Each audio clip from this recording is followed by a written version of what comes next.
up, everybody? Thank you for joining us here on the Chuck and Ruck Show. I am your host, Chuck. My boy Ruck will be back with us next time. But as we always say, the show must go on. Let's jump right into it today. I heard some hysterical news, man. Pretty sure y'all done heard it too, but just in case you haven't, let me fill you in on the situation. Recently, Kyler Murray just signed a new super mega large deal, $230 million with the Arizona Cardinals. Well, first of all, Kyler Murray, he's an exciting player. I like watching him. He makes the big plays. There's always that potential when you check out an Arizona Cardinals game that you're going to see something spectacular whenever he takes the field. That's one thing. When he takes the field, like, dude is brittle. Like, he's hurt a lot. He's small, has a slight frame, but with all that being said, they still drop that bag on him. I'm not mad at him because I would sign it in a second. But I don't even think he's a top quarterback. I think he's kind of middle of the road, to be frank. But some rumors came out, some stipulations in the deal that out of that 230, he is mandated to watch 4 hours extra each week studying for the following game. That doesn't include time spent in a facility studying game, but I just asked myself when I first saw it, like, why does that have to be included in a contract? Like, if you truly love the game and you really want to be the best, like, why does someone have to tell you that you have to spend more time studying? I don't know about you all, but that is a red flag in my book. Because why are you giving this guy all his money if he's not doing it naturally? What could you be doing that makes football come second? It should be automatic. Like, if I'm doing something, it's not even about the money. Like, if I love what I'm doing and I really truly enjoy it, I'm going to spend as much time as I really can doing it. That might be one of my personal issues is my dedication to things that I enjoy. I tend to set things on a higher scale of importance and other things not as much. But you committing yourself to this guy for almost $250 million and he's not studying tape the right way. Wow. This just makes me think of legends, like Tom Brady and Peyton Manning. Like, I remember a few years back when, after Peyton Manning had his neck issue towards the end of his career with Indianapolis Colts, when he went to Denver, it was rumored that he once called the athletic guys, one of the guys in the athletic department from his college, and asked for a specific play because he wanted to include it in the Denver Broncos playbook. Like, wow. Like, at that time, Peyton Manning had already been Super Bowl MVP once with the Indianapolis Colts. He had been multiple time MVP, Super Bowl champ at that time, and he was still going back looking at old film.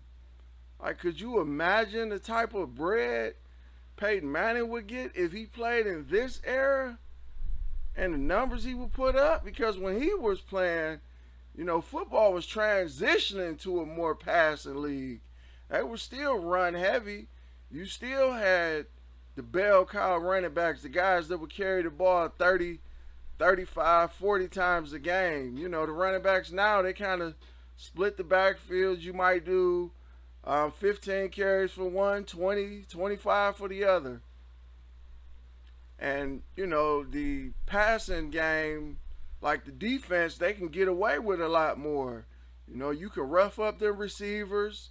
You know, they weren't calling as many holding calls, pass interference. You know, it was every once in a while. But now, like, you look at a receiver, they throwing a flag. So if Peyton Manning played right now, I think it's safe to say, man, that guy would be getting probably close to $500 million just to play. And you giving Kyler Murray all this money and the dude don't study film tape? Now, to be fair, I'm not going to say, I shouldn't say that he does not study film tape.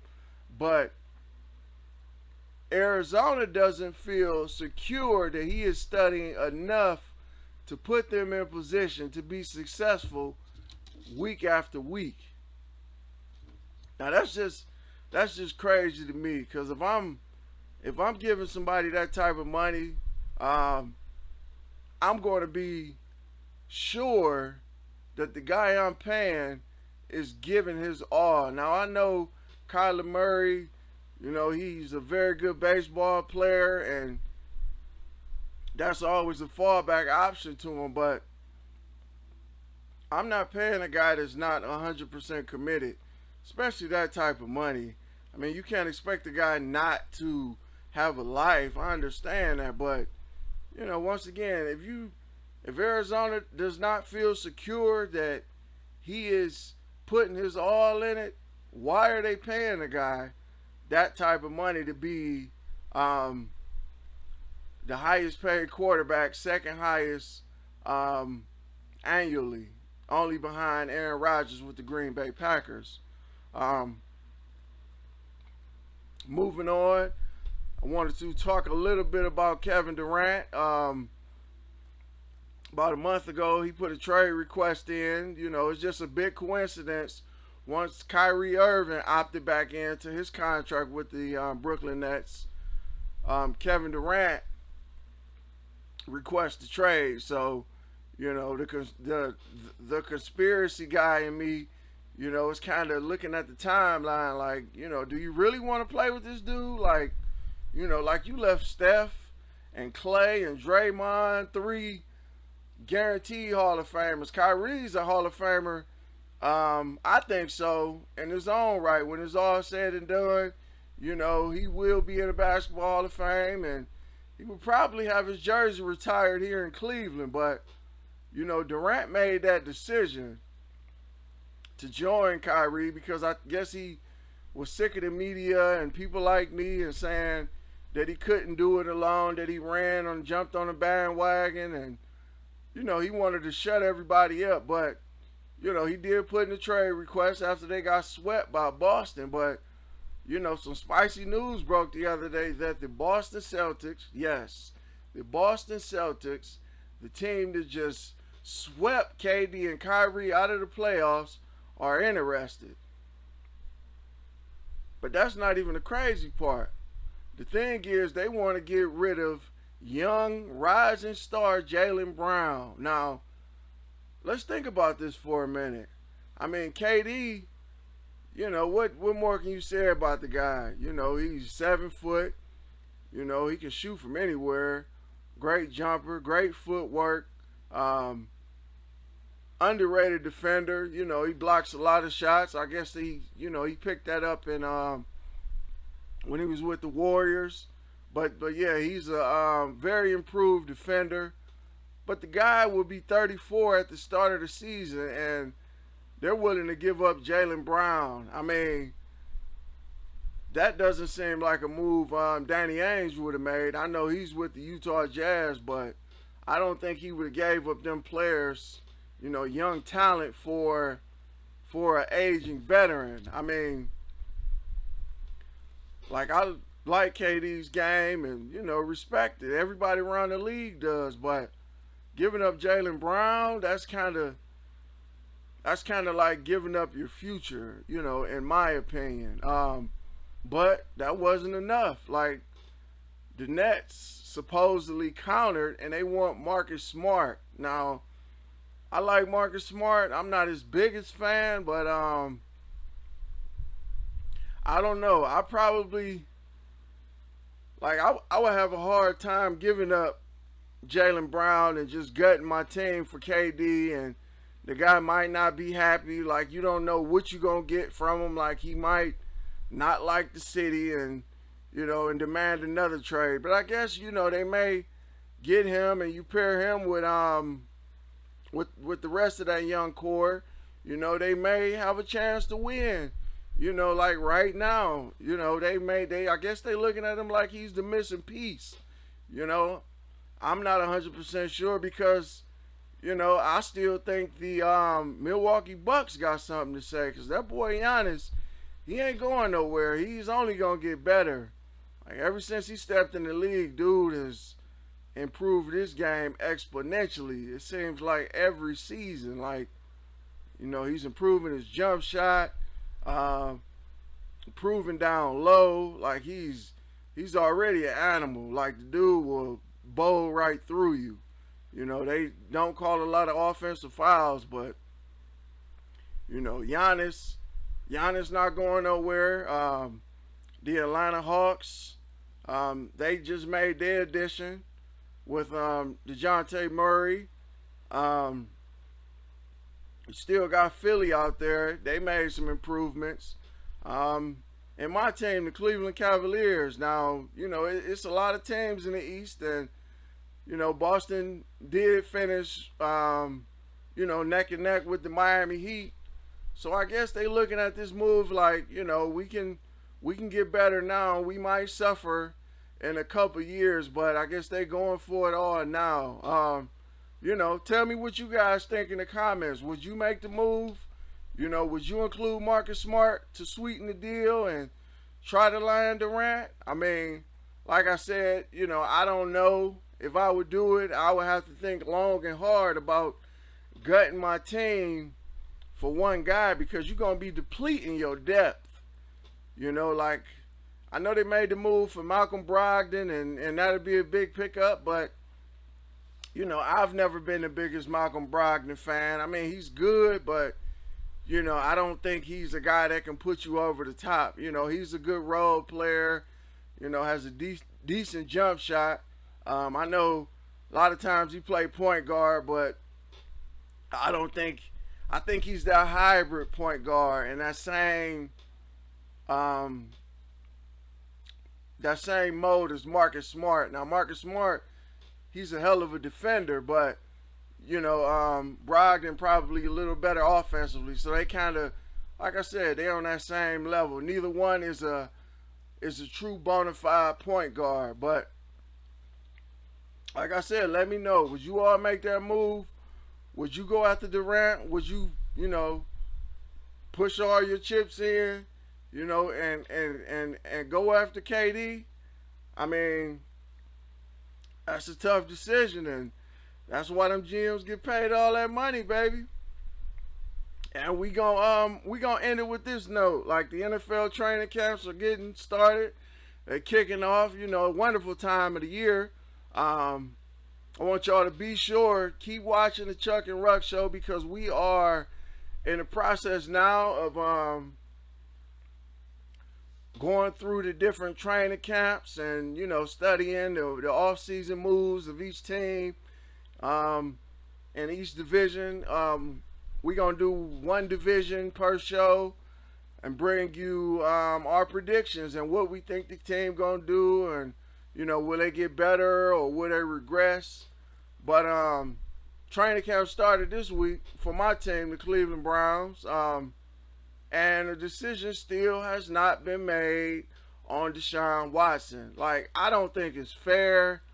I think it should have been a deadline set, because there's so much uncertainty now. Now you got, you got a decent backup in Jacoby Brissett, but, how many snaps do you give these guys? Like, how do you prepare? I mean, I know it's a while into the first preseason game and the regular season don't kick off, for a good little minute, but it's not fair. You know, Judge Sue L. Robinson, I know they got a independent mediator that's hired by the Players Association as well as the owners and things like that. So she's supposed to be impartial and, you know, make a judgment not based on one side or the other, but how she feels is right. But, you know, I don't think it's fair. I think she should have had to have made this decision by now. Um, you know, either way, whether you suspend him for the season or you don't suspend him at all, or, you know, anything in between. Like I said, it's gonna be tough for the Browns. They're gonna kind of be behind the eight ball, but I just hope she make her decision right now. I mean, like I said, the conspiracy theorist in me, I'm not sure if she got a vendetta because what he did against women, was, well, allegedly did against the women. I don't want to blame the man because I wasn't there. You wasn't there. All we can do is speculate, but that's what we do best here on the Chuck and Rug Show, baby.